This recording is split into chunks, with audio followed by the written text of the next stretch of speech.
There is a field in northern Ethiopia where the dead still stand, not as ghosts, not as memories, but as stone enormous pillars of granite carved to look like towers from some other world, rising from red soil that has not changed color in 2,000 years. These are the stelae of Aksum. Some of them reach higher than a 10-story building. Some weigh more than 500 tons. And the tallest one, the one that eventually fell and shattered and split the ground open like a wound, once stood taller than anything the Egyptians ever raised toward their sun god, taller than anything Rome ever built to honor its emperors, taller than any single stone structure the ancient world had ever seen. And yet, if you walked into any classroom in any country on earth and asked a room full of students to name the great empires of history, almost none of them would say Aksum, Rome, yes. Egypt, always. Greece, Persia, China, all of them remembered, studied, and celebrated in textbooks and museums and Hollywood films. But Aksum, the empire that once controlled trade routes stretching from the African interior to the Arabian Peninsula, the civilization that minted its own gold coins while most of Europe was still bartering with grain, the kingdom that the Persian prophet Mani himself listed as one of the 4 great powers of the world alongside Rome and China, that name has been nearly swallowed whole by time. And the question that should keep historians awake at night is not how Aksum fell. Empires fall. That is what they do. The question is why the world worked so hard to forget it ever existed. The stelae field sits just outside the modern town of Aksum, a small and dusty place where donkeys still walk the same roads that once carried ivory and gold and frankincense. The obelisks are still there, some standing, some broken, some leaning like tired old men waiting for permission to lie down. Tourists visit now.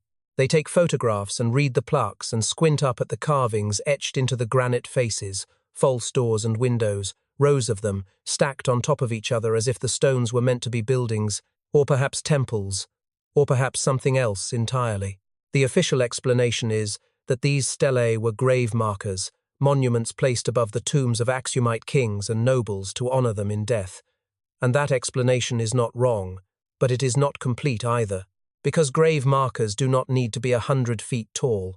Grave markers do not need to weigh as much as a modern locomotive. And grave markers do not need underground chambers beneath them with passages so long and so dark that even modern archaeologists have not fully explored them. Something else was happening here. Something the kingdom needed the stones to do. And whatever that something was, it required more than engineering. It required more than devotion. It required a cost that the kingdom was willing to pay in silence and that the rest of the world was willing to forget. Stand in the stelae field at dusk, when the sun drops behind the mountains and the shadows of the obelisks stretch across the ground, like fingers reaching for something they cannot touch, and you will feel it, a heaviness that does not come from the heat or the altitude, a stillness that does not come from the wind dying down. It comes from below, from the earth beneath your feet, which is not just earth, it is a ceiling, a lid placed on top of something the kingdom sealed shut a long time ago and never intended for anyone to open. The stelae were not just carved, they were not just erected, they were not just decorated and blessed and admired, they were fed. That is the word the old priests used in fragments of texts that survived the centuries only because they were too damaged for anyone to take seriously. Fed, not with offerings of grain or wine or animal blood, though those things were part of the public ritual. The stones were fed with something else, something that required preparation, something that required selection, something that left behind traces that the soil has kept, even when every written record was burned or buried or carried away by men who came from across the sea to steal what they could not build themselves. The answers are not in the sky where the obelisks point. The answers are underneath, in the tunnels and tombs and sealed chambers where the air still smells faintly of myrrh and something older, something sweeter, something worse. And to find those answers we have to go down, below the field, below the monuments, below the pride of a kingdom that built its legacy so high that no one ever thought to look at what it buried beneath the foundation. No one ever said her name with fear. That is the first thing you need to understand about Medes, because it is the detail that makes everything that follows possible. In a kingdom filled with generals who shouted, and priests who thundered, and merchants who argued over every coin, Medes was the quiet one, the still one, The woman who moved through the royal compound the way water moves through soil slowly, without noise, and always downward, always finding the lowest places where no one else wanted to go. She was the royal embalmer, a title that in Aksum carried more weight than it might sound to modern ears. This was not a woman who simply prepared bodies for burial. This was a woman who understood the boundary between the living and the dead better than anyone in the kingdom, and who had been trained since childhood to stand on that boundary without flinching. She came from a priestly order so old that its origins had already been forgotten by the time she was born into it. The order had no public name. It held no ceremonies that the common people were invited to attend. Its members did not wear distinctive robes or carry symbols of rank. They were simply known, in the rare moments anyone spoke of them at all, as the keepers, the ones who tended to what lay beneath the stele field, the ones who ensured that the dead stayed where they were put and that the stones above them remained standing. Mekdes was the finest of her generation, perhaps the finest the order had ever produced. And she carried that distinction the way she carried everything else quietly, without display, with a calm so deep it made the people around her feel safe in a way they could not quite explain. She was not a large woman. She was not physically imposing or visually striking in any way that would make a stranger look twice.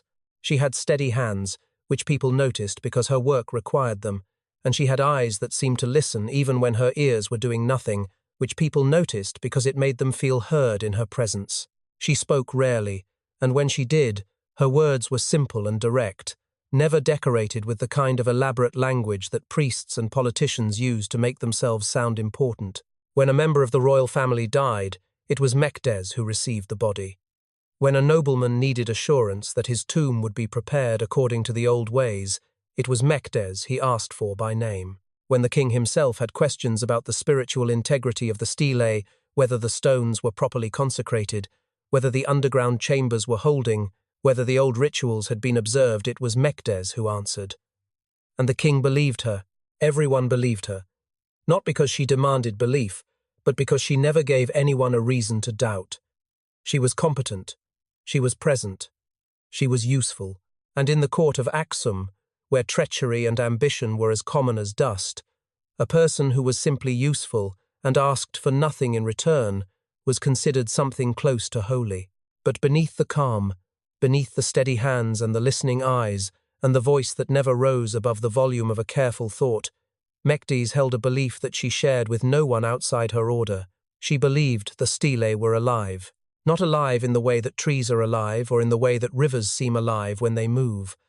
Alive in a way that required feeding. She believed, because her teachers had believed and their teachers before them had believed, that the carved obelisks standing above the burial field were not simply monuments, they were vessels, containers designed to hold something that could not be held by ordinary stone, and that something she called it the breath signature, the final exhalation of a living soul at the exact moment of its departure, was the only force powerful enough to keep the granite from cracking, the kingdom from weakening, and the connection between the living world and the world beneath the soil from breaking apart entirely. Without consecration, the stones were just stone. Without the breath, the vessels were empty. And an empty vessel, Mekdes believed with the absolute certainty of someone who has never been asked to defend their faith, was worse than no vessel at all. An empty obelisk did not simply fail to protect. It invited ruin. It created a hollow space in the spiritual architecture of the kingdom that darkness and misfortune would rush to fill the way air rushes into a broken jar. Every stone needed its soul. Every monument demanded its price. And Mekdes had been paying that price, in the dark, beneath the field, for longer than most of the court had been alive. So when the king summoned her one afternoon in the dry season and told her that he had commissioned a new stela, the largest ever attempted, a monument that would stand taller than anything the world had ever seen and would announce Aksum's dominance to every empire on earth, Mekdes did not react with surprise or excitement or pride. She simply looked at the king with those listening eyes and told him, in her quiet and direct way, that a stone of that size would require a consecration unlike anything the kingdom had performed before. The king asked what she meant, and Mekdes, for the first time anyone could remember, smiled before she answered. The quarry at Gobedra sat about 4 miles west of the Stele field, carved into a hillside of solid granite, where the stone ran deep and clean and unbroken for stretches longer than most buildings in the kingdom. It was here that the work began, and even by the standards of a civilization that had already carved and erected dozens of obelisks, what the king had ordered was something close to impossible. The Great Stela, as it came to be known long before it was finished, would stand over 30 meters tall when raised taller than the largest obelisk at Karnak, taller than anything Rome had dragged from Egypt and planted in its forums as stolen trophies. It would weigh over 500 tons as a single unbroken piece of granite, which meant it would need to be cut from the living rock of the hillside in one continuous slab, transported across 4 miles of uneven terrain without cracking, and then raised upright into a hole deep enough to keep it from toppling in the highland winds. The engineering alone was staggering. The kingdom mobilized thousands of laborers, stonecutters, road builders, and rope makers. Entire forests were felled to create the wooden sledges and rollers that would carry the stone from quarry to field. Oxen were brought in from the lowlands by the hundreds. The royal treasury opened its reserves to feed and pay the workforce, and for the first time in a generation, Aksum felt like a kingdom united by a single purpose. The Great Stela would be their declaration to the world. It would say, without words, that Aksum was not a lesser empire clinging to the edges of history. It was the center, and the world would have no choice but to look up. Above ground, the project was magnificent. It was the kind of undertaking that fills people with pride, that gives laborers a reason to wake before sunrise and work until their hands bleed, because the thing they are building is bigger than themselves and they know it. Songs were written about the Great Stela before it even left the quarry. Children played games in the streets pretending to be the engineers who would raise it. The priests held public ceremonies blessing the construction, and the king himself visited the quarry on 3 separate occasions, each time standing at the edge of the cut and looking down at the emerging shape of the stone with an expression that witnesses described as something between reverence and hunger. This was going to be his legacy. This was going to be the thing that made certain his name survived the centuries. And in that ambition, in that very human desire to be remembered, he never once thought to ask what was happening below. Because while the kingdom poured its energy and pride into the quarry and the roads and the celebration of what would rise, Mekdes was already working in the chambers underneath the stele field, preparing for what would be buried. She called the process the binding, a term she used with the same casual precision a carpenter might use when describing a joint or a physician might use when describing a treatment. It was technical language for her, procedural. The binding was simply what needed to happen for the Great Stela to hold its power once raised, and like any procedure, it required preparation, materials, and above all, the right subjects. Mekdes did not select randomly. She never had. The order that trained her had passed down principles of selection that were as rigid and detailed as any medical text, and Mekdes followed them with the discipline of someone who believed that a single wrong choice could ruin everything. The subjects for the binding needed to be what she called opened, people whose souls had already been loosened from their bodies by suffering, by shock, by proximity to death or loss or spiritual rupture. A person who had lived a calm and unbroken life was useless to her. Their breath signature, she believed, was too settled, too shallow, too tightly woven into the flesh to be extracted cleanly. But a person who had recently been cracked open by grief or trauma or survival against impossible odds, that person's soul was already halfway out. It was hovering, it was reachable, and it would bond with the stone in a way that a settled soul never could. So she began her selection, and she did it the way she did everything quietly, without drawing attention, moving through the kingdom like a shadow taking notes. She identified a woman in the eastern quarter of the city, whose infant son had died of fever less than a month before, a woman who still carried the child's sleeping cloth, pressed against her chest at all times, and whose eyes had the hollow, unfocused look of someone whose spirit had not yet accepted what her body already knew. She identified a soldier from the king's personal guard, who had taken a spear through the side during a border skirmish, and survived despite losing enough blood to fill a basin, a man who walked through the barracks now, with the stunned silence of someone who understood that he was living on borrowed time and did not know who had lent it to him. And she identified a girl, no older than 14, who had been born during a full lunar eclipse and who the midwives had whispered about since the day she arrived because she came into the world without crying, without making any sound at all, as if she had entered life already, knowing something about it that the rest of them would spend their years trying to learn. 3 subjects for a stone that would require at least 3 consecrations, and possibly more, depending on what Mekdes felt when she pressed her ear to the granite and listened for the hollowness she knew how to hear.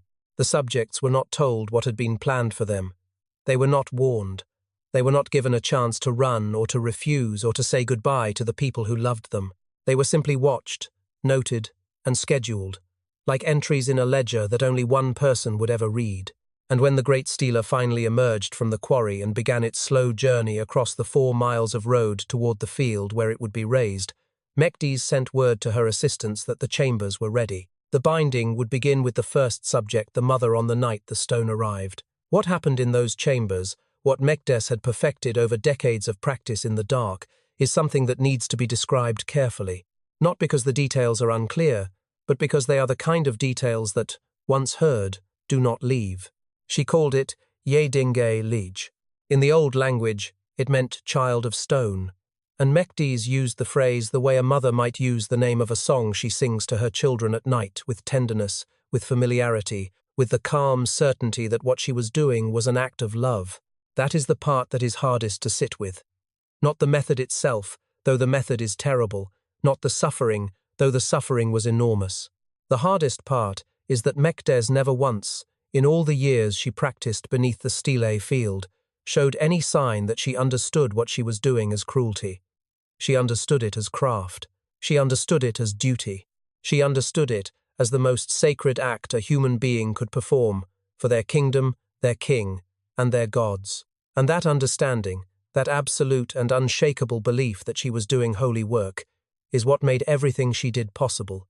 Because a person who knows they are committing evil must constantly fight against their own conscience, and that fight leaves marks, hesitation, guilt, secrecy born of shame.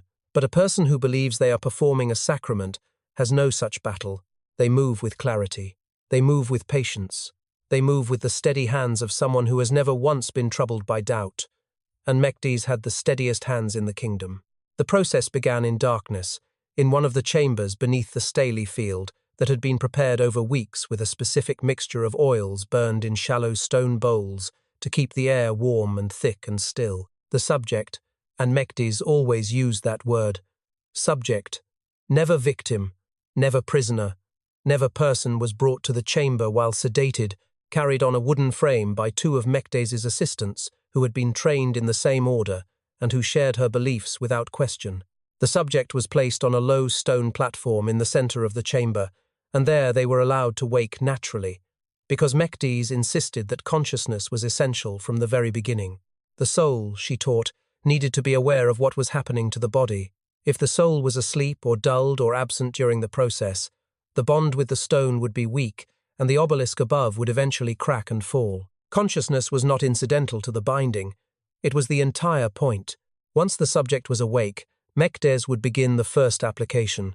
The paste she used was something her order had developed over generations, refined through trial and observation the way any craft is refined slowly, with attention to what works and what fails.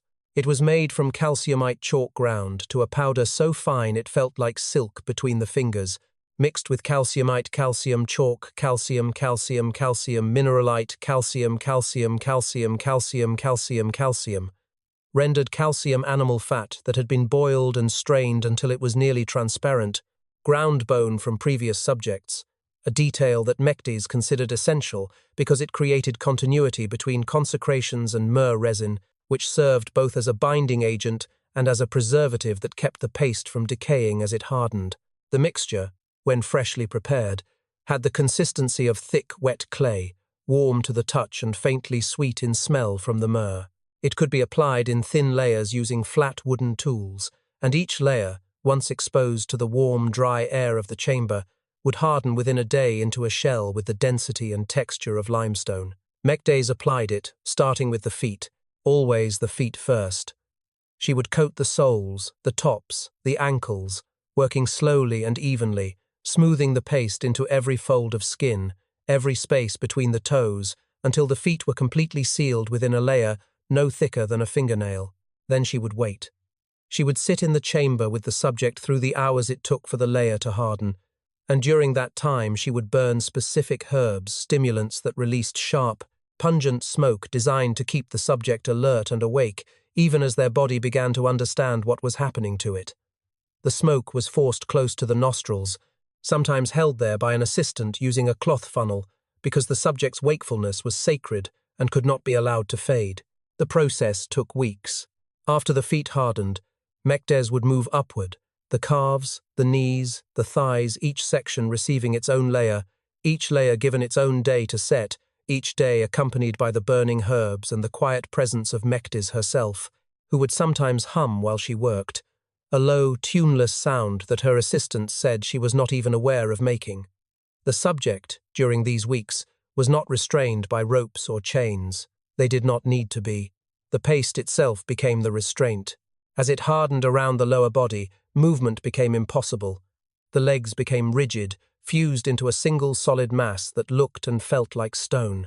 The subject could still move their arms, their head, their chest, and many of them did, in the early days, thrashing and clawing at the hardened shell, trying to break free with a desperation that Mekdes observed without reaction, the way a surgeon might observe a patient's discomfort during a necessary procedure. She did not enjoy the suffering. That is important. She did not take pleasure in it the way a sadist would. She simply considered it irrelevant. The suffering was not the purpose. The suffering was a side effect. And side effects, in her mind, did not change the necessity of the work. By the time the paste reached the torso, most subjects had stopped struggling, not because they had accepted what was happening, but because their bodies had been forced into a stillness so complete that the mind began to disconnect from it, the way a hand goes numb when held in ice water long enough. But the herbs kept them conscious.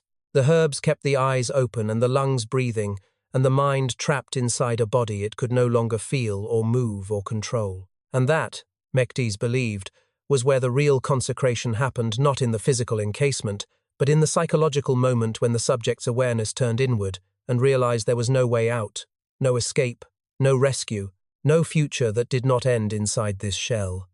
That moment of total interior collapse, that silent implosion of hope, was what produced the breath signature. The soul, in its final desperation, would press itself against the walls of the body looking for an exit, and finding none, would saturate the paste itself, bonding with the calcium and bone and resin at a level that Mekdes described as deeper than blood. The final stage was the face.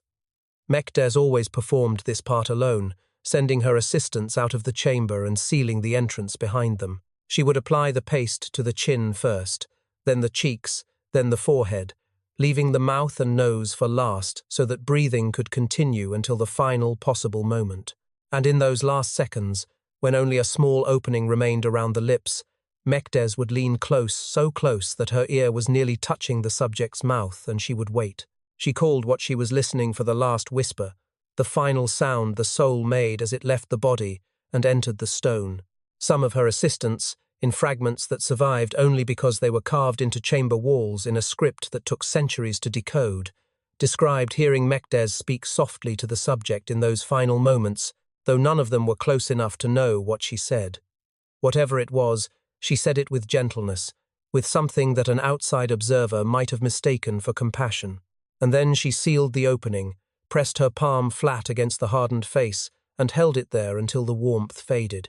Above ground, the great stela was being positioned in its foundation pit, ropes pulled tight by 1,000 hands, the granite giant inching upward toward the sky while the kingdom watched and cheered and wept with pride. No one heard what happened below. No one asked about the mother from the eastern quarter who had stopped appearing at the market. No one asked about the soldier who had not returned to his post. No one asked about the girl born during the eclipse whose family had been quietly given a parcel of land and a sum of gold that they accepted with faces that showed relief and grief in equal measure. The great stela rose. The kingdom celebrated, and beneath their feet, the newest children of stone lay still and silent in their shells, bonded to the foundation of a monument that the world would one day admire without ever knowing what it cost. At its peak, the kingdom of Aksum was one of the richest civilizations the world had ever produced, and it knew it. Gold coins, stamped with the faces of Aksumite kings, circulated in markets as far away as India and the Mediterranean coast, accepted without question because the weight was always precise and the gold was always pure. Ships sailed from the port of Adulis on the Red Sea carrying ivory, tortoiseshell, emeralds, and spices toward Rome and Persia and the kingdoms of southern Arabia, returning with silk and iron and wine and glass and the kind of luxury goods that only an empire confident in its own permanence would bother to import. Aksum controlled trade routes that connected 3 continents. It had a written language, a monetary system, a diplomatic network that exchanged envoys with the Roman emperor himself, and an architectural tradition that announced its power in solid granite to anyone who approached its capital from any direction. The obelisks were the first thing a visitor would see, those enormous carved pillars rising above the city, like the fingers of a hand reaching out of the earth to grip the sky. And every citizen of Aksum, from the wealthiest noble to the poorest laborer, understood what those stones were supposed to mean. They meant permanence. They meant divine favor. They meant that the kingdom had been chosen by forces greater than any human ambition to stand when others fell, to endure when others crumbled, to remain. And when you believe you have been chosen, when you believe the very ground you walk on has been blessed by something sacred and unquestionable, you do not ask difficult questions about the cost. You simply enjoy the blessing and hope it never stops. The pattern was not hidden. That is the uncomfortable truth about Aksum's complicity in what Mekdes was doing beneath the Stele field. It was not a secret conspiracy carried out by a handful of people in total darkness. It was a pattern that played out in broad daylight, visible to anyone who cared to look, and the kingdom chose collectively and repeatedly not to look. Every time a new obelisk was commissioned, and during the height of Aksum's power, new stelae were commissioned regularly, each one meant to outdo the last, each one a fresh declaration of divine authority. Certain people would disappear from the city. Not important people, not nobles or priests or merchants whose absence would be noticed at court. Ordinary people, a woman from the lower quarters, a laborer from the outskirts, a child from a family with no political connections and no voice loud enough to reach anyone who mattered. They would simply stop being seen, the way a stone dropped into a river simply stops being visible once the water closes over it. And in the days that followed their disappearance, their families would receive visits. Quiet, respectful visits from members of the priestly class who would explain, in tones that mixed solemnity with something that was meant to sound like honor, that their loved one had been chosen. Chosen for what, exactly, was never specified in plain language. The families were told that their son or daughter or mother or husband had been selected for a sacred duty in service to the kingdom and the gods, a duty so holy that it could not be described to those who had not been initiated into its mysteries. They were told that the chosen one would not return, but that their sacrifice, and the word sacrifice was always used carefully, placed into the conversation the way a jeweler places a stone into a setting, precisely and with full awareness of its effect. Their sacrifice would be honored by the kingdom for generations. And then the gifts would come. A parcel of fertile land, a sum of gold coins, a position for a surviving son in the royal guard, or a place for a daughter in a noble household. Compensation that was generous enough to change a family's circumstances forever, and that carried with it an unspoken understanding that acceptance of the gifts meant acceptance of the silence that came with them. And most families accepted, not because they were cruel or indifferent or did not love the person who had been taken from them.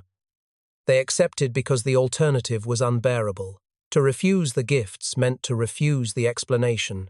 To refuse the explanation meant to demand the truth. And to demand the truth meant to stand alone against the full weight of a kingdom that had already decided the truth was not something it wanted to hear. A grieving mother who refused the land and the gold and began asking publicly what had really happened to her son would not be arrested or silenced by force. She did not need to be. She would simply be avoided. Neighbors who had smiled at her for years would cross the street when they saw her coming. The priests who had blessed her household would stop visiting. The merchants who had extended her credit would quietly close her account. She would become untouchable, not through any official decree, but through the slow, suffocating withdrawal of a community that understood, without anyone needing to say it aloud, that her questions threatened something they all depended on. The obelisks were Aksum's identity. The obelisks were proof that the kingdom mattered, that the gods were watching, that the ground was sacred. And if the obelisks required a cost that no one wanted to name, then the cost would simply go unnamed, and anyone who tried to name it would find themselves standing alone in a silence so total it might as well have been a tomb. This is how civilizations become accomplices. Not through grand conspiracies or secret orders or villains twisting arms in dark rooms, through comfort, through the quiet, daily decision that what you have is more important than what someone else has lost, through the small, ordinary cowardice of choosing not to ask a question because you are afraid the answer will take something from you. Aksum was not unique in this.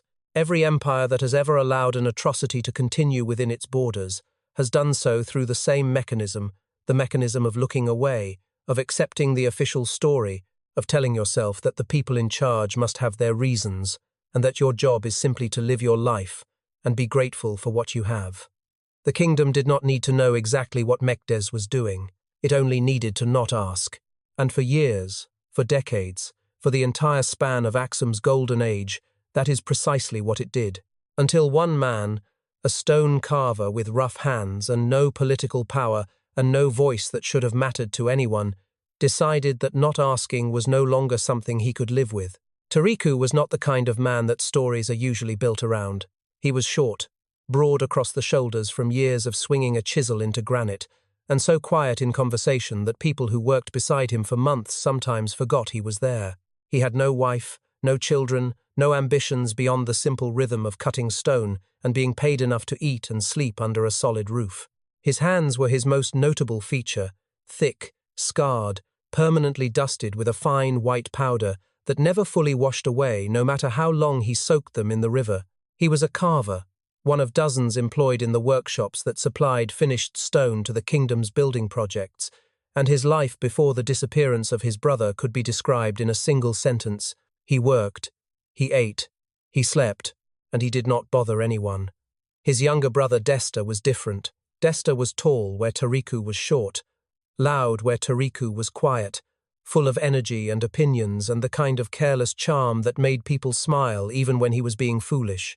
Desta worked as a labourer on the transportation crews that moved the cut stele from the quarry to the field, and he was good at it, strong enough to pull rope for 12 hours without complaint, and likeable enough that the foreman always picked him for the best-paying shifts. The brothers were not close in the way that some brothers are, bound together by constant companionship and shared secrets. They were close in the way that two people who grew up in the same small house are close bonded, not by choice, but by something deeper than choice, something woven into the body itself, so that when one of them suddenly vanished, the other felt it not as an absence, but as an amputation. One day Desta was there, laughing in the workers' camp, borrowing tools he never returned, leaving his sandals in places where Tariku would trip over them. And then he was gone. A priest came to Tariku's door and explained that Desta had been chosen for a sacred duty and that the kingdom was grateful for his service. A small pouch of gold was offered. Tariku did not take it. He did not refuse it loudly or dramatically. He simply looked at the pouch and then looked at the priest and said nothing. And after a silence that lasted long enough to become uncomfortable, the priest placed the pouch on the ground near the door and left. Tariku never opened it. Weeks later, it was still sitting where the priest had left it, untouched, slowly collecting dust, like a small grave for something that had died between the two brothers, without either of them being present for the burial. He started sleeping near the Staley field on the 14th night after Desta's disappearance. He did not go there with a plan or a theory or any clear idea of what he hoped to find. He went because it was the last place Desta had been seen, and because Tariku did not know what else to do with the hours between sundown and sunrise that used to pass without notice and now stretched out before him like empty rooms he was afraid to enter. He brought a thin blanket and lay down on the grass at the edge of the field, far enough from the obelisks that no guard would question his presence, close enough that he could see their outlines against the night sky, dark columns blocking out the stars like wounds cut into the fabric of the universe. And he listened. Not because he expected to hear anything, but because listening was what Tariku did. It was how he worked stone, by listening to the grain, to the tiny sounds a chisel makes when it hits a fault line versus when it hits solid rock. His ears were trained for subtlety, for the kind of sounds that most people never notice because they have never needed to notice them. And on the third night of sleeping by the field, just before dawn, when the air was at its coldest and the ground was still and every insect had gone quiet, Tariku heard something coming from beneath the earth. It was faint, so faint that if he had been breathing any harder, or if his heart had been beating any faster, he would have missed it entirely. It was a low, rhythmic vibration, almost like a hum, rising from the soil directly beneath him in pulses that were too regular to be natural and too slow to be mechanical. It lasted for perhaps 30 seconds and then stopped, leaving a silence that felt heavier than the sound itself had been. He went back every night after that. And every night, he noticed more. He noticed that Mekdes's assistants, the quiet figures in undyed robes who were rarely seen during daylight hours, moved through the field after midnight carrying bundles wrapped in cloth that they handled with a care that suggested the contents were either very fragile or very important.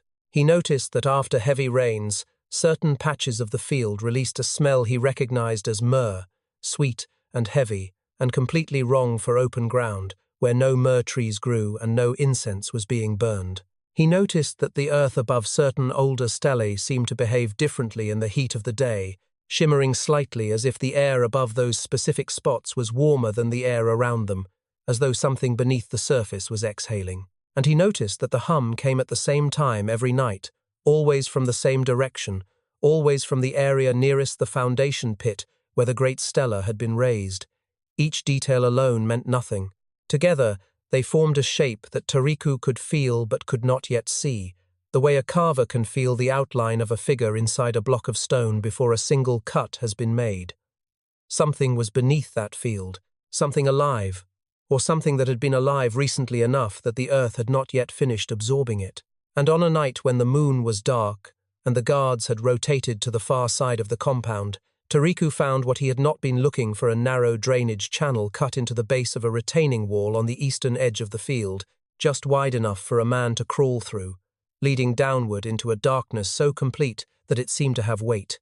He stood at the opening for a long time, listening to the air that rose from it, air that was warm and carried the smell of myrrh and chalk, and something underneath both of those smells that he could not name, but that made his stomach tighten and his hands, those steady hands that never shook, even when cutting the most delicate stone, begin to tremble. And then he went in, because Desta was somewhere below, and because not knowing was finally worse than whatever knowing would cost him. The drainage channel was narrow enough that Tariku had to pull himself forward on his elbows, his shoulders scraping against rough stone on both sides, his face inches from the ground that smelled of wet mineral and old resin.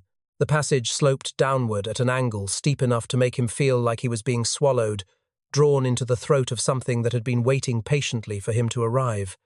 He could not see. The darkness inside the channel was not the ordinary darkness of a room without a lamp. It was the darkness of a place that had never known light, that existed so far below the surface of the earth that the concept of light had no meaning there, and as Tariku crawled deeper into it, he felt the temperature change from the cool of the night air to something warmer, something humid, something that pressed against his skin like the breath of a sleeping animal. The channel leveled out after what felt like 100 body lengths and opened into a wider passage where he could rise to his knees and then, carefully, to his feet. The ceiling was low but manageable. The walls were cut stone, not natural rock, which meant someone had built this place deliberately, had carved it out of the earth with the same precision and intention that Tariku himself used when shaping granite for a building facade.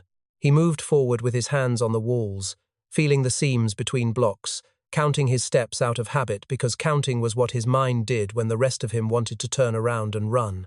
At step 47, his right hand found empty air where the wall should have been, and he realized he had reached an opening, a doorway. He stepped through it sideways, both hands extended in front of him, and his foot came down on a surface that was not stone. It was smooth and slightly yielding, like hardened clay, and it was warm. He stopped.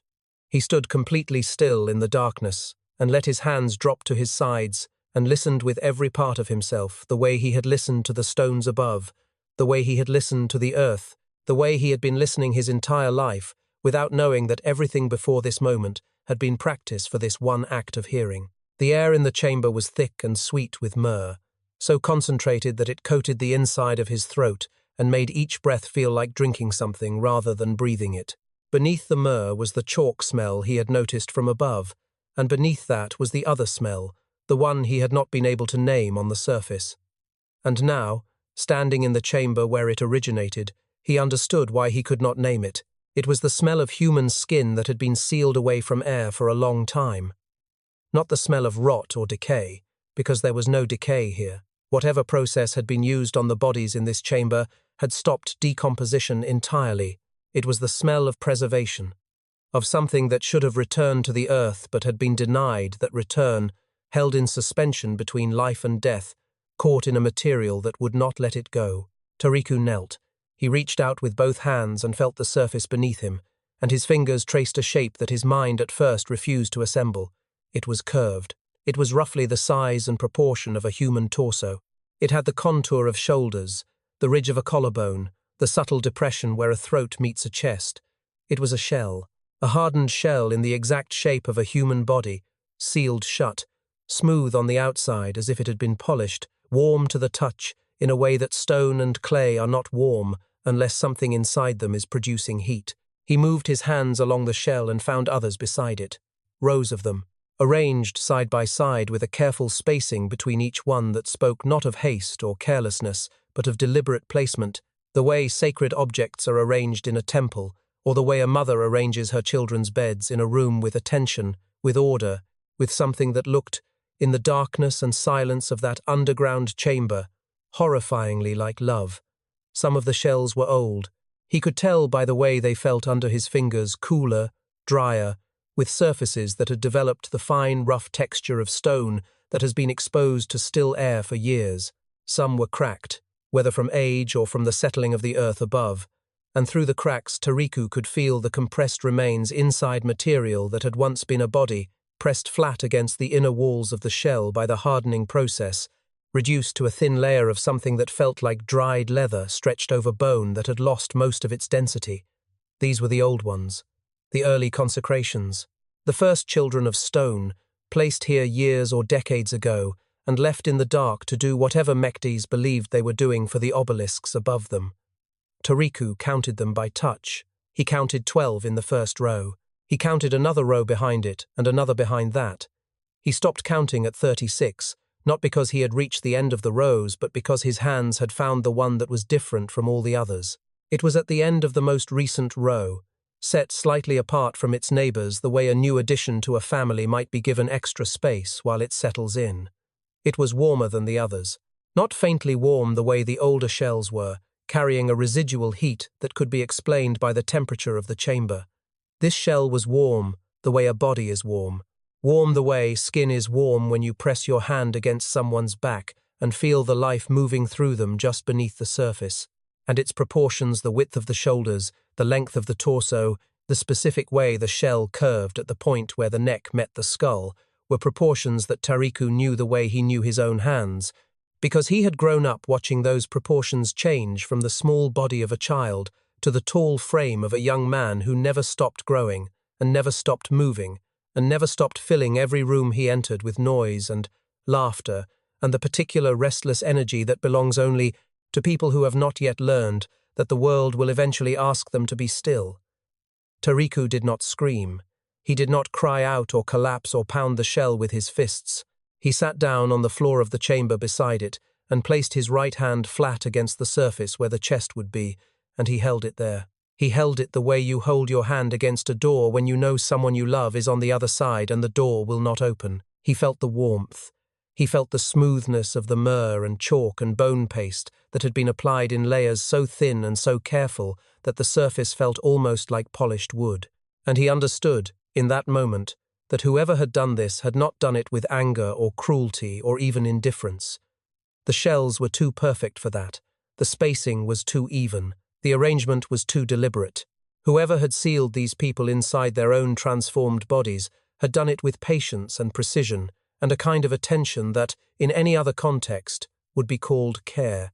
And that understanding, the understanding that his brother had been killed not by hatred but by devotion, not by malice but by faith, was the thing that broke something inside Tariku that would never heal. Because hatred can be fought, malice can be confronted, but devotion quiet, certain, absolute devotion is the one force that has never needed permission to destroy, and it is the one force that the destroyed can never argue against.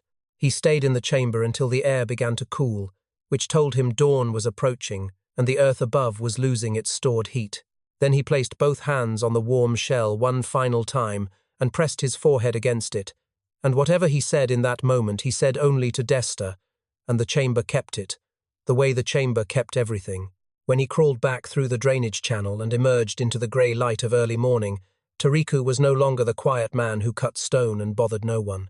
He was something else now. He was a man who had touched the truth and been ruined by it, and who now had to decide whether to carry that ruin to the only people who had the power to stop it, the court of a kingdom that had been building its glory on a foundation of sealed and silent bodies for longer than anyone alive had been breathing.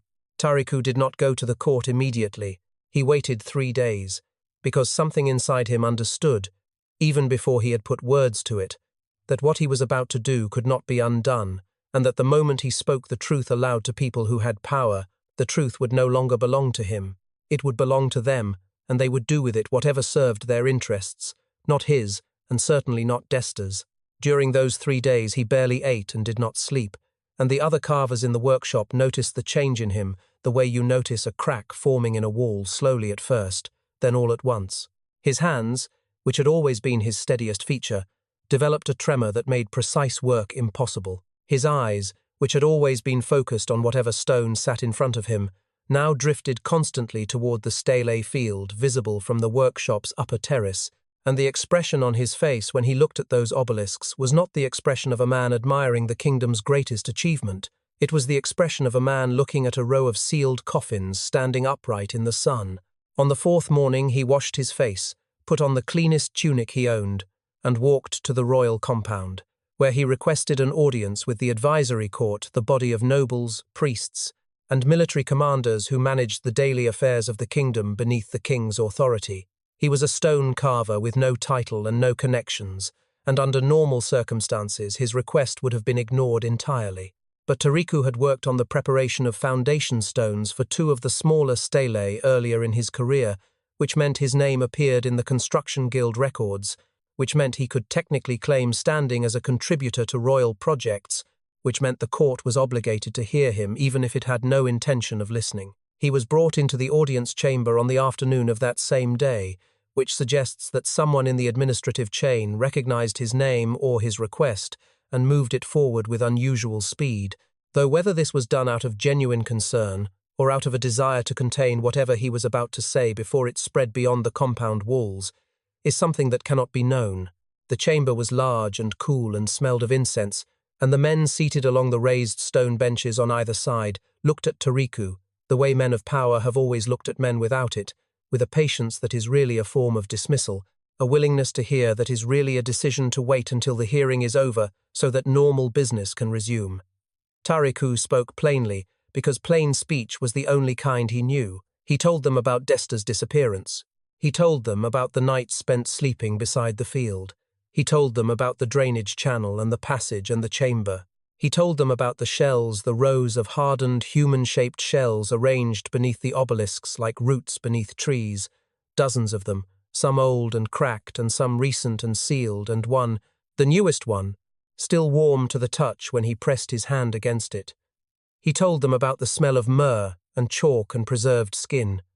He told them about the shape of his brother's shoulders inside the shell, and when he finished, the chamber was silent in a way that told him everything he needed to know, because it was not the silence of shock. It was not the silence of men hearing something terrible for the first time and needing a moment to absorb it.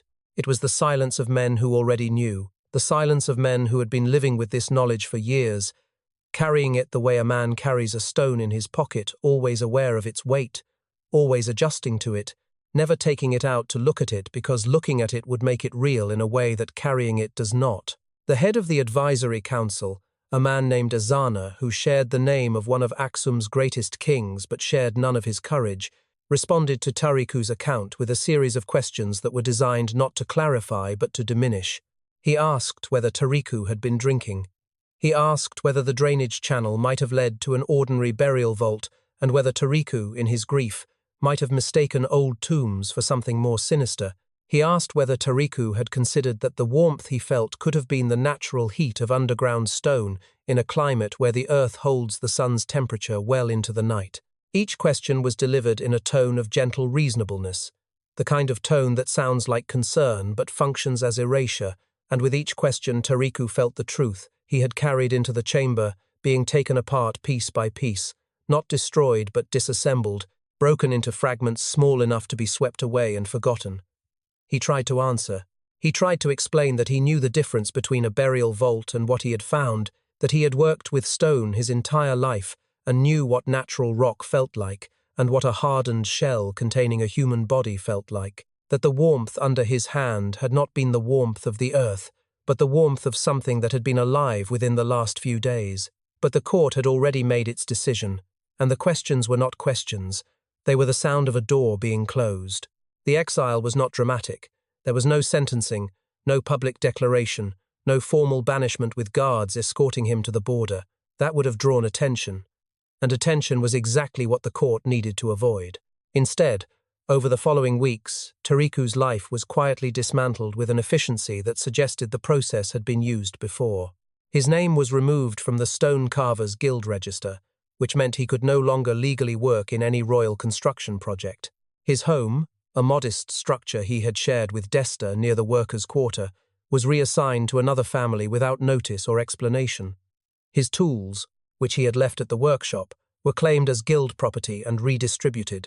The small network of acquaintances and fellow workers who had known him found that associating with his name invited uncomfortable visits from minor officials who asked polite questions with impolite implications, and one by one those acquaintances stopped acknowledging that they had ever known him at all. Within 2 months of walking into the audience chamber, Tariku had been reduced from a citizen of the kingdom to a man with no work, no home, no guild membership, no social standing, and no record that he had ever existed in any official capacity. He had not been killed. He had not been imprisoned. He had been something worse. He had been made into no one. And in a kingdom where identity was recorded in guild lists and tax rolls and construction records, being no one meant being invisible, and being invisible meant that anything he said about chambers and shells and warm bodies beneath the stele field was the word of a man who, according to every document that mattered, did not exist. Mektes continued her work. The court returned to its business, and the Obelisks stood tall and proud above a field that held its secrets with the same patient silence it had always held them, undisturbed, unquestioned, for years that stretched forward like a road with no turning point, until the day the tallest stone in the kingdom, the great stela, the pride of Aksum, the monument that was supposed to last forever, finally fell. No one recorded the exact day it fell. That fact alone tells you everything you need to know about how far Aksum had already declined by the time its greatest monument came down, because during the kingdom's peak, every event of significance was documented, every trade agreement, every military campaign, every royal birth and death and diplomatic visit was carved into stone or written on parchment and preserved in the archives that once made Aksum's record-keeping the envy of the ancient world. But the fall of the Great Stela, the single largest monolithic structure any civilization had ever attempted to raise, was not recorded with a date or a description or even a passing mention in the surviving texts of the period. It simply fell, and the kingdom that had built it was too exhausted, too distracted, and too far into its own unraveling to write it down.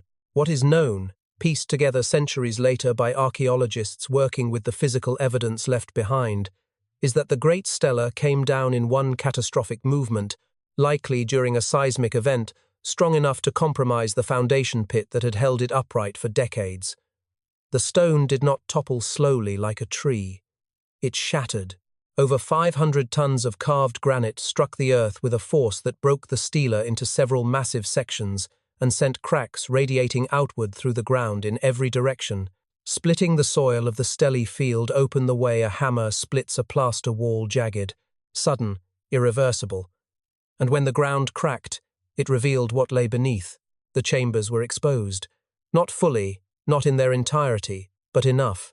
The fractures in the earth opened gaps wide enough to see into the passages below, wide enough to let daylight enter spaces that had never known it, wide enough for the air that had been sealed underground for years to rise to the surface carrying its distinctive smell of myrrh and calcium chalk and the other thing, the sweet preserved smell, that anyone who had worked with the dead would have recognized, and that anyone who had not would have felt in their stomach before they understood it with their mind. For a brief period, hours, perhaps a day, the truth about what the kingdom had built its monuments upon was physically visible to anyone who stood at the edge of the cracks and looked down. The shells were there. The rows of sealed, human-shaped forms positioned beneath the foundation points of the obelisks were there, some of them disturbed by the collapse, some of them cracked open by the shifting earth, their contents partially visible in the thin shafts of light that penetrated the broken ground. The evidence was as plain and undeniable as the shattered stela itself, lying in pieces across the field like the bones of a giant that had finally been brought to its knees. And no one documented it. No one carved a record of what the broken earth revealed. No one convened a court or launched an investigation or demanded answers from the priestly order that had maintained the chambers for generations. Because by the time the great stela fell, Aksum had already lost the capacity to confront itself. The kingdom was dying by then, though the death was slow enough that those living through it might not have recognized it as death. The trade routes that had made Aksum wealthy were shifting, rerouted by political changes in Arabia and the rise of new powers along the Red Sea coast that diverted commerce away from the port of Adulis. The adoption of Christianity, which had begun decades earlier under King Ezana, was transforming the spiritual landscape of the empire in ways that made the old priestly orders increasingly irrelevant and increasingly suspect. The keepers, the order that had trained Mehdis and maintained the consecration practices for generations, found themselves pushed to the margins of a religious culture that no longer needed them, and did not want to examine too closely what they had been doing during the centuries when it did. Foreign pressures were mounting from multiple directions. The kingdom's resources were shrinking. Its attention was turned outward, toward survival, toward adaptation, toward the desperate work of holding together an empire that was coming apart at every seam. The cracked earth above the chambers was sealed within days.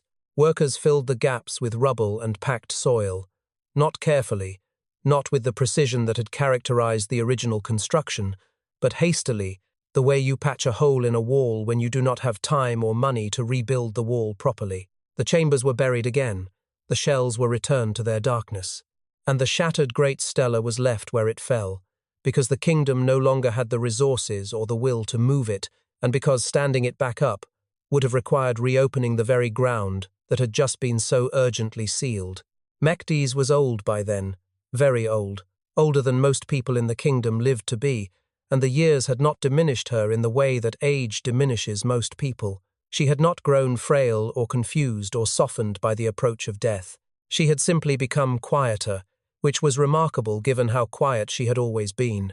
She had continued her work in the chambers for as long as the work was needed, and when the Christian transformation of the court made the old consecration practices politically dangerous, she had stepped back without protest or bitterness, retiring to a small residence near the Stelae field where she lived alone and received occasional visits from the few surviving members of her order. She was regarded by those who knew her, and by this point, very few people knew her or remembered what her role had been as a holy woman, a keeper of old traditions, a link to a spiritual past that the kingdom was leaving behind, but that some felt should be honored rather than forgotten. When she died in her sleep, in the early hours of a morning that was no different from any other morning, and her body was found by an assistant who had come to bring her food and who described her expression as peaceful. She was buried with modest ceremony and genuine respect, and the prayers said over her grave were Christian prayers, because the kingdom had changed even if Mekdes had not. No one at her burial spoke of the chambers. No one mentioned the binding or the shells or the rows of sealed bodies beneath the field. No one connected the woman being lowered into the earth with the things that had been hidden inside it. She was mourned as a servant of the old ways, and the mourning was brief and sincere and utterly insufficient as a reckoning for what she had spent her life doing. This is how evil survives. Not by winning dramatic battles or defeating heroic opponents or building monuments to its own cruelty. It survives by being absorbed, by sinking into the soil of a culture so slowly and so completely that by the time anyone thinks to look for it, it has become indistinguishable from the ground itself. Mehdis never faced justice because justice requires someone willing to name the crime, and no one in Aksum was willing to name it. She never doubted herself, because doubt requires exposure to an alternative belief, and the order that trained her had sealed her worldview as thoroughly as she had sealed her subjects inside their shells. She never suffered because suffering requires the awareness that something has gone wrong, and in Mekdes's mind, nothing ever had. She had performed her sacred duty. She had fed the stones. She had given the kingdom its foundation. And when the foundation cracked and the truth spilled out like water from a broken vessel, the kingdom simply covered it up and moved on, because that is what kingdoms do when the truth threatens the story they have been telling themselves about who they are. Aksum continued to decline. The obelisks that still stood became relics of a past that fewer and fewer people understood. The Staley field settled into a long silence that would last for more than 1,000 years, unbroken and undisturbed, until the day a column of foreign soldiers marched into the Highland Valley with orders to take whatever they could carry back to a country that had never built anything as tall as what Aksum had raised, and that had come, not to understand, but to steal. They came in 1937, during the rainy season, when the Highland roads were thick with mud and the air above Aksum hung heavy with moisture that clung to the obelisks like a second skin. Italian soldiers, thousands of them, occupying a kingdom that had resisted European colonization longer than almost any other nation on the African continent. Mussolini's forces had invaded Ethiopia the year before, and the occupation that followed was not just military, it was cultural. It was a deliberate campaign to dismantle the identity of a civilization that had dared to stand independent, while the rest of the continent was carved up by European powers, and the Stele field was the obvious target. The obelisks were the most visible symbols of Ethiopian greatness, the physical proof that this land had produced an empire capable of engineering feats that rivaled anything Europe had built, and for Mussolini, whose entire political identity was built on the myth of a reborn Roman Empire, those symbols could not be allowed to remain standing on African soil. They needed to be taken. They needed to be displayed in Rome, not as evidence of Ethiopian achievement, but as evidence of Italian conquest trophies stripped of their original meaning and reassigned a new one, the way a stolen painting is given a new frame and hung in a different house, and eventually remembered only as the property of whoever took it. The obelisk they chose was not the largest, the great stela had already been shattered for centuries, but it was the most intact and the most visually striking, a carved granite stela standing roughly 24 meters tall and weighing about 160 tons. Italian engineers cut it into sections, loaded those sections onto trucks, transported them to the port of Massawa on the Eritrean coast, and shipped them across the Mediterranean to Naples, where they were loaded onto more trucks and driven to Rome. The obelisk was reassembled in the Piazza di Porta Capena, near the ancient Circus Maximus, and unveiled with ceremony and propaganda as a symbol of Italy's dominion over an inferior civilization. Mussolini stood in its shadow and smiled the smile of a man who believed that owning a thing was the same as understanding it. He did not know what the obelisk had been built to contain. He did not know about the chambers beneath the field from which it had been torn. He did not care. The stone was a trophy, and trophies do not require understanding. They require only possession. What the Italians did not take, what they could not take because they did not know it existed, was whatever remained in the earth beneath the spot where the obelisk had stood. When the stela was extracted, the ground was disturbed to a significant depth, and it is possible, even likely, that the excavation broke into or came close to the underground chambers that Mekdes and her order had maintained centuries earlier. But the Italian engineers were not archaeologists. They were soldiers with a deadline and a propaganda objective, and whatever they encountered in the soil was either ignored, discarded, or buried again under the rubble of their own construction work. If any shells were found, if any sealed human forms were disturbed during the extraction, no Italian record mentions them. The silence of the ancient kingdom was matched, centuries later, by the silence of its occupiers, and the truth sank another layer deeper into the earth, pressed down now not just by time and neglect, but by the active indifference of men who had come to take rather than to learn. The obelisk stood in Rome for 68 years. During that time, it became one of the most persistent symbols of colonial injustice in the world. A stolen monument standing in the capital of the country that had stolen it, visible to every tourist and every Roman and every Ethiopian diplomat who visited the city, and felt the specific kind of anger that comes from seeing something sacred to your people displayed as a decoration in someone else's home. Ethiopia demanded its return almost immediately after the Italian occupation ended, and the demand was repeated by every subsequent Ethiopian government for decades, through letters and petitions and United Nations resolutions, each one met with Italian delays and excuses and the particular brand of bureaucratic stalling that powerful nations use when they know they are wrong, but do not want to pay the cost of being right.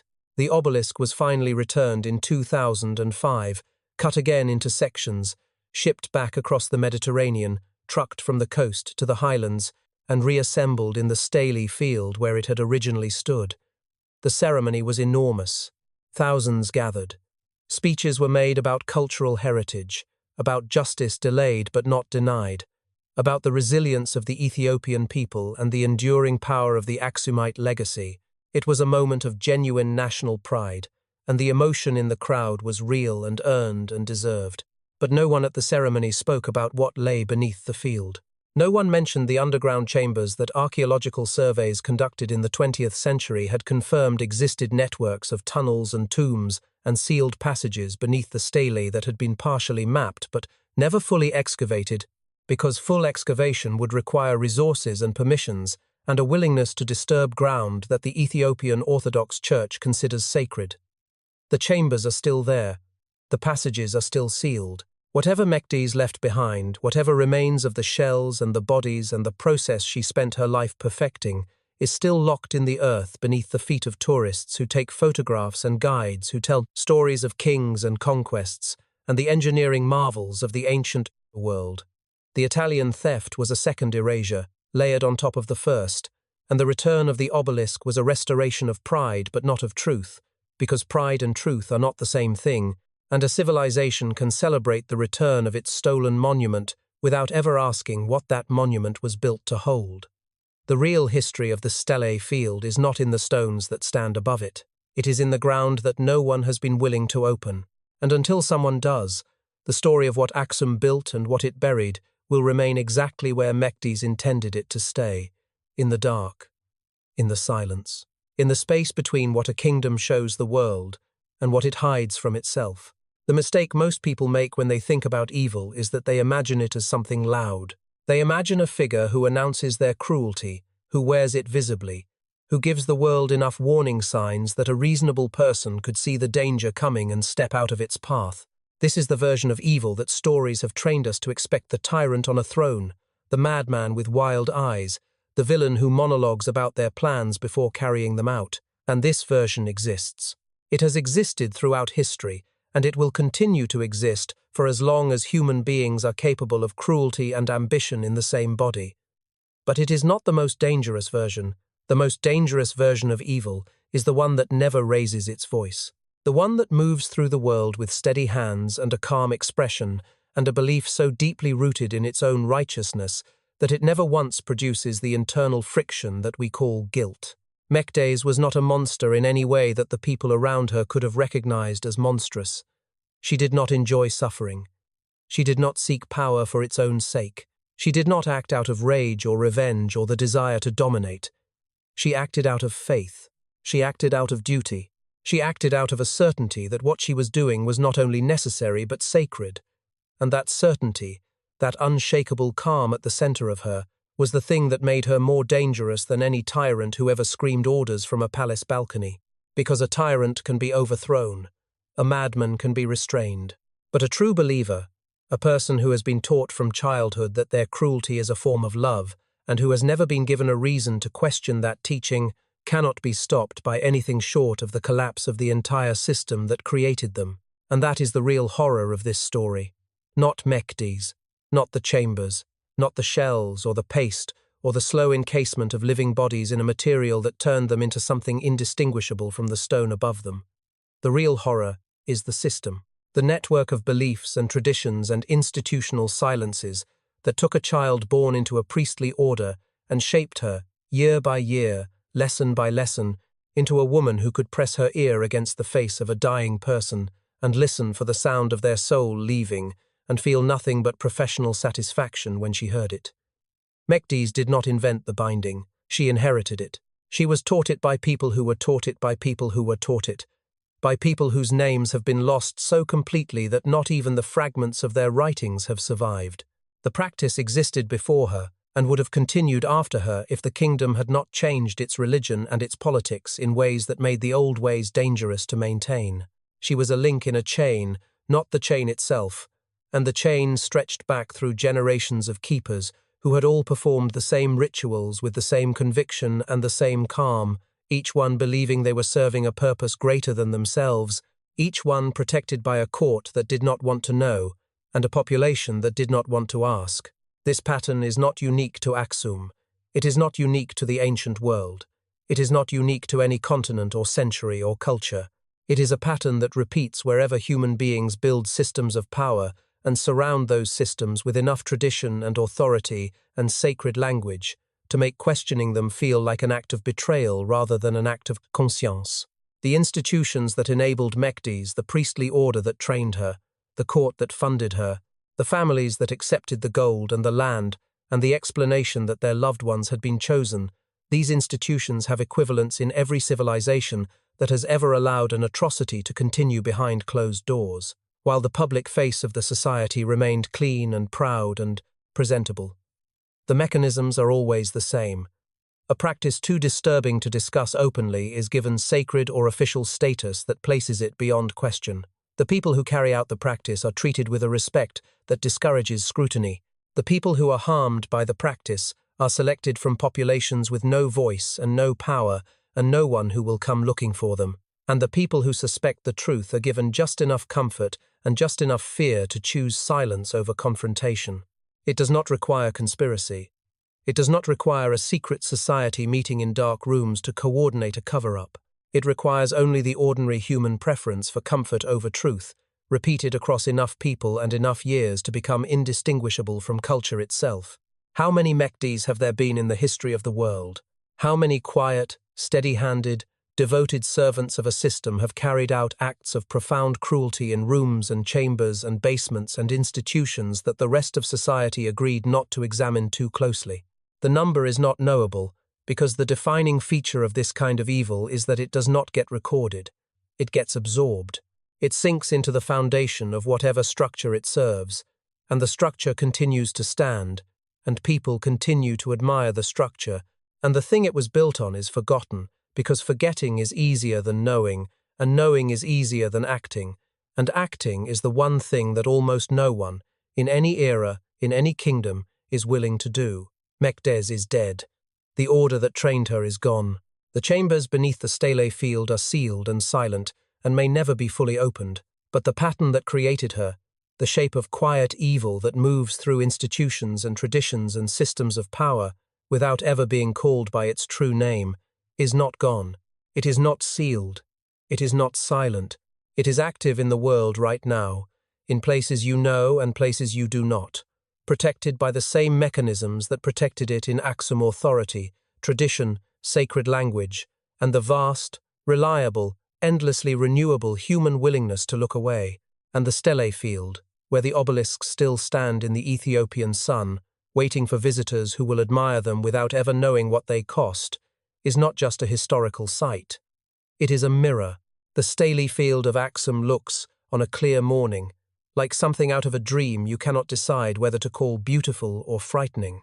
The obelisks rise from the red earth the way they have risen for nearly 2,000 years, some tall and whole, some broken and leaning, some reduced to stumps that barely clear the grass growing around their bases. The sky above them is the particular blue of the Ethiopian highlands, wide and deep and bright, in a way that makes everything beneath it look ancient and small. Tourists come now. They come in small groups with cameras and guidebooks and hats to keep the sun off their faces, and they stand at the base of the tallest remaining stela and tilt their heads back and try to understand how a civilization that most of them had never heard of until they booked this trip could have carved and raised something so enormous with tools that would look primitive in a modern hardware store. The guides tell them stories. They talk about King Ezana and the conversion to Christianity. They talk about the trade routes and the gold coins and the port of Obelisks. They talk about the engineering, the quarrying, the remarkable logistics of transporting a 500-ton stone across 4 miles of highland terrain. They talk about the Italian theft and the long campaign to get the obelisk returned and the celebration in 2005 when it was finally reassembled on the soil where it belonged. These are good stories, True stories, stories that deserve to be told and heard and remembered. But they are not the whole story. They are the part of the story that stands above ground, visible and admirable and safe. The rest of the story is beneath their feet. The Aksumite stele field was designated a UNESCO World Heritage Site in 1980, a recognition that placed it among the most significant archaeological locations on Earth, and that brought with it both international attention and international protection. Archaeological surveys conducted over the decades since have confirmed what earlier investigations suggested, that the ground beneath the stele contains an extensive network of underground chambers, passages, and sealed tombs that have never been fully excavated. The reasons for this are practical and political and spiritual, tangled together in a way that makes complete excavation unlikely any time in the near future. The site is sacred to the Ethiopian Orthodox Church. The resources required for a full dig are enormous. The permissions required from multiple levels of government and religious authority are difficult to obtain.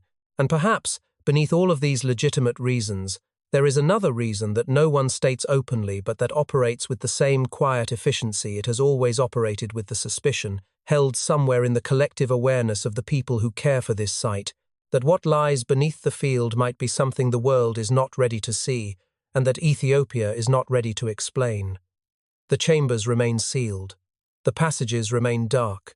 The earth holds what it holds, and the obelisks stand above it in the sun, beautiful and silent and utterly unwilling to confess. Aksum did not collapse because of a single enemy or a single drought or a single military defeat. Empires are not that simple, and neither is their destruction. Aksum collapsed because the thing it built its identity on, the stele, the monuments, the towering proof of divine favor and civilizational greatness, was rooted in a truth the kingdom refused to face. And when you build on a truth you refuse to face, you are not building on stone. You are building on silence.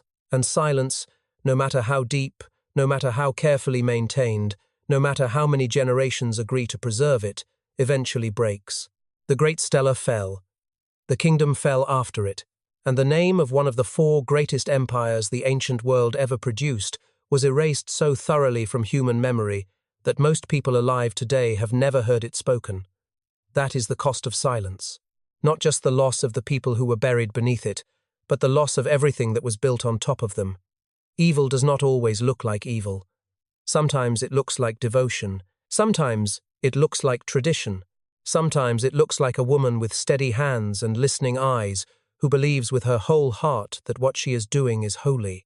And sometimes it stands in a field for 2,000 years, carved in granite and admired by strangers, and no one thinks to ask what it cost.